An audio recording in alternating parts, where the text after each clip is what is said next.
Welcome to Pick Up and Deliver, the podcast where I pick up my audio recorder when I drop my kid off at school and deliver an episode to you while I walk home. I'm Brendan Riley.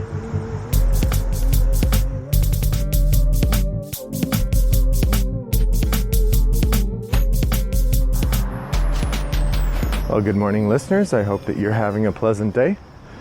It is a nice, sunny Tuesday here in Chicago. The weather is in the mid-70s, I would say, expecting to peak into the mid-80s. I have lots of work to do today, but I'm enjoying a stroll home before I get started. I was thinking about what to do for my episode today, contemplating a board game sommelier of some sort, thinking about autumn, but it isn't really autumn yet, so I think I'll maybe hold off on that until mid-September, just because the weather feels too nice to be contemplating what I would want to play in mid-November.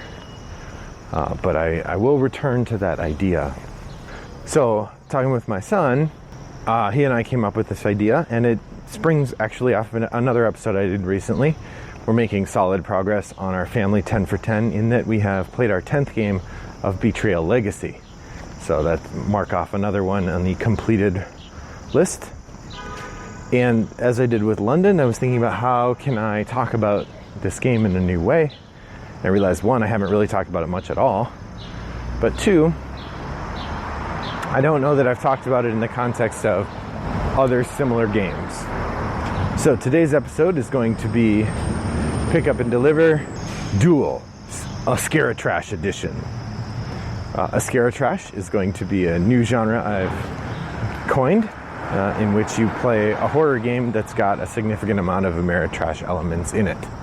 In this case, the two games that I'm comparing in this duel are Betrayal at House on the Hill, and in a little bit Betrayal Legacy, with a touch of evil.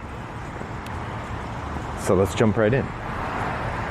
To start with, Betrayal Legacy is the game that I played for my 10 for 10, and while I'll be talking about it a little bit, mostly I'm comparing regular Betrayal to regular A Touch of Evil. In part, that's because Betrayal Legacy, I haven't finished the Legacy portion yet, so I don't know exactly what's going to be there when we're done, although it seems pretty clear that we will have a functioning Betrayal set when we're done, which will make for an interesting experience, because if we have a functioning Betrayal set, will we want to use our old Betrayal set? In fact, our old Betrayal set has more stuff in it and can play 6, but the new Betrayal set will have all of our specialized items, but it'll only be able to play 4 because we never used the 5th family, unless there are some elements that maybe you would take out. But the 5th family would not have any stickered cards, for instance, so it wouldn't be as fun to play if you haven't played those other ones.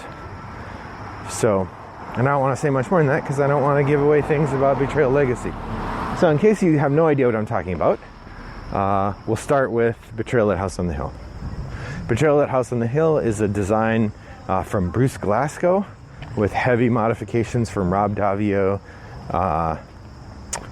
Mike Selinker, and other people over at Hasbro. It was published originally by Avalon Hill and then picked up and republished as part of the Hasbro or the Wizards of the Coast line. I think it's back to being Avalon Hill. It's widely available at Target and other stores, so it's a hobbyist mass market game. Theme-wise, you are a group of people exploring a haunted house. The interesting or amusing twist in the game is that the rooms of the house are tiles, and you don't know what you're going to find as you explore the house. So as you go through a door, you draw a tile, and you might find any number of weird rooms, some of which make sense in the context of where you are, some of which don't, but it's a haunted house, so that happens. As the game goes along, each time you encounter a room, sometimes you'll find an item in that room. They're usually creepy items. Sometimes you'll find a scary event, and sometimes you'll have an omen. An omen is a particularly scary event that usually has an item as well. After you draw an omen, you have to do a haunt roll, and you take 6 dice and roll them. Now these are special dice. They have 2 faces that are blank, 2 faces that are 1s and 2 faces that are 2s. So the highest thing you could roll on 6 dice is 12. There are 13 omen cards, and so the way it works is you draw an omen, then you pick up the six dice and you roll them, and if your dice roll comes in below the number of omens that have been drawn, the haunt begins. Now, as a family, we have a standing rule that we don't roll for the haunt until we've drawn 6 omens. I'll get back to that. So that's, and then when the haunt begins, then there's a table that tells you which haunt scenario you're playing based on what room the person who rolled the haunt is in and what item they found. That combination gives you a spot on a table which tells you which haunt you're doing, and you go from there.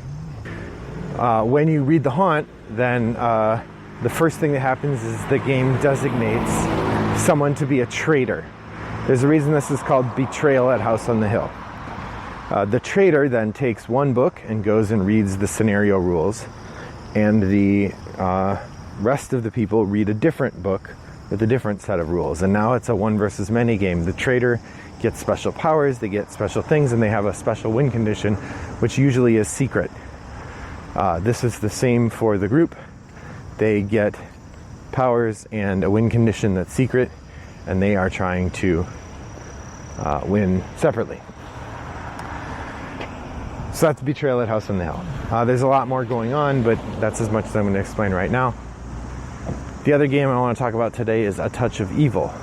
A Touch of Evil is from Flying Frog Productions by Jason. It's by Jason Hill, and it takes place in colonial America. Sort of think of the time of the Salem witch trials. And you play an investigator trying to find out what's going on in the sleepy town of, I can't remember the name of the town.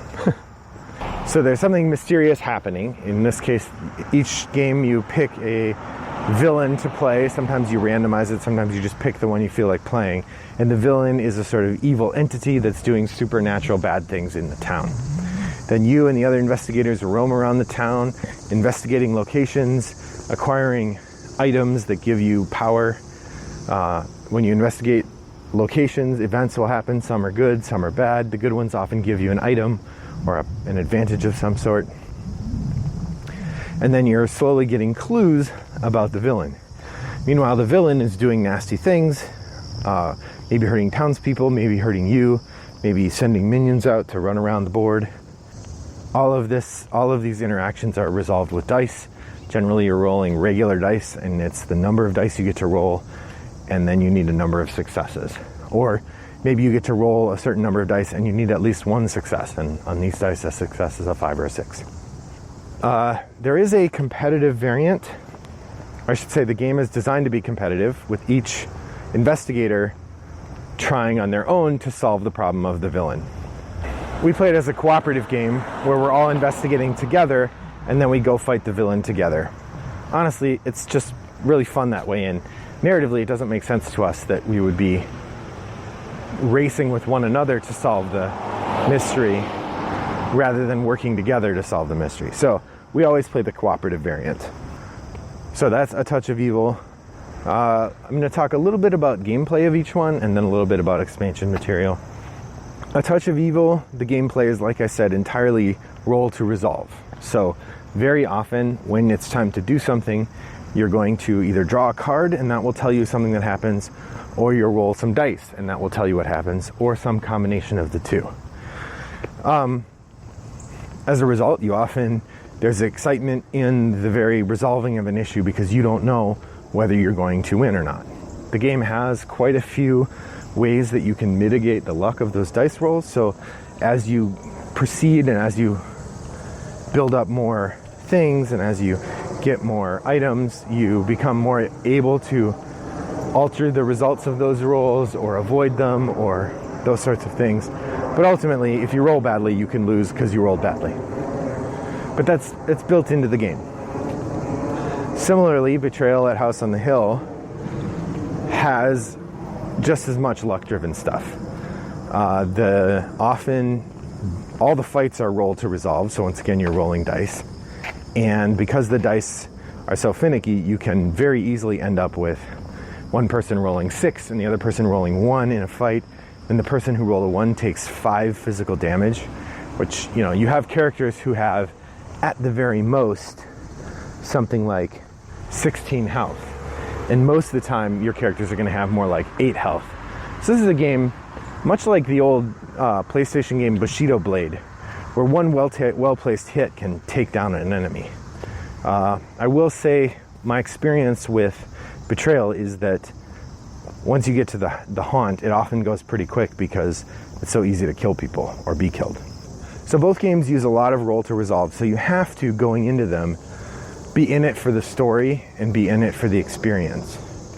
Betrayal has a weirder story because the game is so random in terms of what tiles you draw, in terms of what haunt you get, and because frankly the rules are not written that well.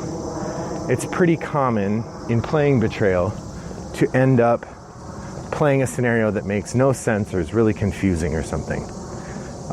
It's not uncommon to discover you've played rules wrong, and I think just generally it's not a super intuitive game.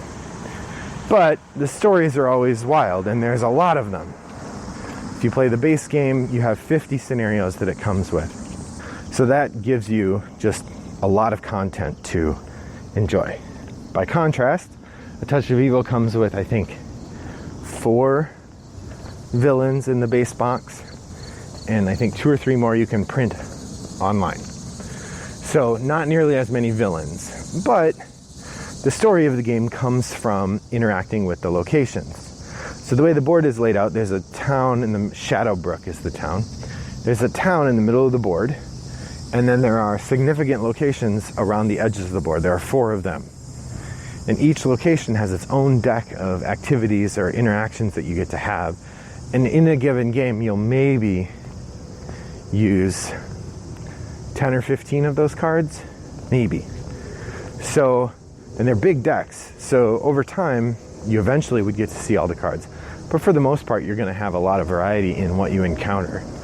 I also find A Touch of Evil is the kind of game that holds up to, you know, playing once a year or twice a year. And so a lot of the details of those encounters fade in time. I think if you played this game every week, it would get old or would get stale. So in terms of theme, I would say A Touch of Evil is more coherent because the theme is more unified. But Betrayal has variety in its pocket in that there are 50 scenarios you could play. So unless you're really committed, you're never going to play them all. In our family, each time we play a scenario, we circle it in the book. So we never replay scenarios, which is fun. So expansion content. Both games have some expansion content. Betrayal has a lot less. If you really like Betrayal, you could get Betrayal at Baldur's Gate, which is a D&D themed version of the game. Or you can get the Betrayal at the House Widow's Walk, which adds a 4th floor to the house, adds a bunch of room tiles and cards, and adds 50 more scenarios. So suddenly you've got 100 instead of 50. That's plenty to keep the game running forever. On top of that, you could also buy Betrayal Legacy, which Betrayal Legacy is, when you're finished, a customized set of Betrayal scenarios and cards and tiles. While you're playing it, it is a connected story in the spirit of other Legacy games, and I'll talk about that more in a little. That's the expansion content available for Betrayal. By contrast, A Touch of Evil has a ton of expansion content. You can get 2 different hero packs, which expand the heroes that you have available to you. There are, I think, 2 villain packs, which give you more villains to choose from. There are 2 supplementary card packs, and then there's 1 villain set. And then there are 2 big box expansions that give you more characters, more villains, and an additional map. These are all meant to be playable together. So if you want to play the full experience, which is how we usually play it, you have 3 maps with a total of 12 locations. You have a choice of something like 10 or 12 or 15 villains. You have 12 decks of cards plus the big event deck plus the villain deck. And you have endless tokens for all sorts of things. Now, such it can be a little bit overwhelming, and I will admit the rule set for A Touch of Evil is super finicky. If you don't play it regularly, which I've already said I don't, there's all sorts of little rules corners and nuances that you have to remember about how the characters interact. And so, unless you've spent some serious time reading through the rules again, it's really easy to forget things or get things wrong. Which is a bummer because it's not really that complicated a game. It just has a lot of little corners. So as the player, you really just need one person who can definitively answer those tricky rules, corners, questions easily. So in terms of fun, I prefer A Touch of Evil to Betrayal. Straight up, if I can play one of them and I have whatever time I need to play it, I like A Touch of Evil better. It feels like a more significant game to me. That said, I very rarely have time for A Touch of Evil. A Touch of Evil is a bigger game, more of an event game. And so if you don't have it, if you don't have time to play it, you're not going to be able to play it. You need to kind of arrange for it. By contrast, Betrayal takes, 45 to 90 minutes. And so you can play it pretty much anytime you have a game night. It's also more accessible, easier to teach. And you can kind of teach the game as it goes along. People don't need to know how the fighting works until it's time to fight. Which I guess that's true of the A Touch of Evil as well. But generally, I think Betrayal is a little more accessible. So, both are good. Both are aSCAREitrash. They are definitely roll to resolve, luck fests, full of theme, devoid of very much strategy, but a heck of a lot of fun. So there's your duel, A Touch of Evil versus Betrayal at House on the Hill. All right, so I've got about 3 minutes left here. I want to take a moment to talk about Betrayal Legacy. If you don't want to hear any spoilers, I'm going to suggest that you sign off now because I am going to talk about this in the context of having played 10 episodes now. So I'm not going to give away too much, but I'm going to talk about one of the scenarios we encountered and a little bit more about how the game works. So thanks for joining me. If you're not going to stay around, I hope that your next walk is as pleasant as mine was. Okay. The spoiler folks are gone. If you're still listening and you don't want to be spoiled, turn off the podcast now. This is your last warning. So like I said, Betrayal Legacy is a legacy-style game in the vein of Betrayal at House on the Hill. At the beginning, you have just a tiny number of tiles and cards and dice. And the first couple scenarios are fairly scripted. But after that, you're going to get a different result depending which omen you draw when and when your haunt roll starts. And that determines which cards you add. So there's this great mechanism where there's a big stack of cards and you're only going to use some of them. And actually, then it also tells you to get rid of some of them after each session as well. So there's some you won't get. You have a family that you get to name, and over time that family grows. Each time you play, you're a new character in that family. And you have items that you've put in the deck that you hope to get back, and they're more powerful if they're a family heirloom and that sort of thing. It's great. The one scenario I wanted to share that it was pretty fun, they have a scenario called the Blue Box, in which there's something going on that seems to be alien related, and a mysterious person in a blue box shows up who runs around yelling science things and trying to solve the problem is there. And that's quite a delight. Our family enjoyed that a lot. So we're not quite done with the legacy scenarios yet. We have 4 more to go before we finish the main plot line, but I will say it's been just as satisfying as nearly every other legacy game I've played. I still think Pandemic Legacy Season 1 is the tops for me, but this is very, very good and well worth the time, especially if you like Betrayal at House on the Hill anyway. Thanks for joining me today, and I hope that your next walk is as pleasant as mine was. Bye-bye.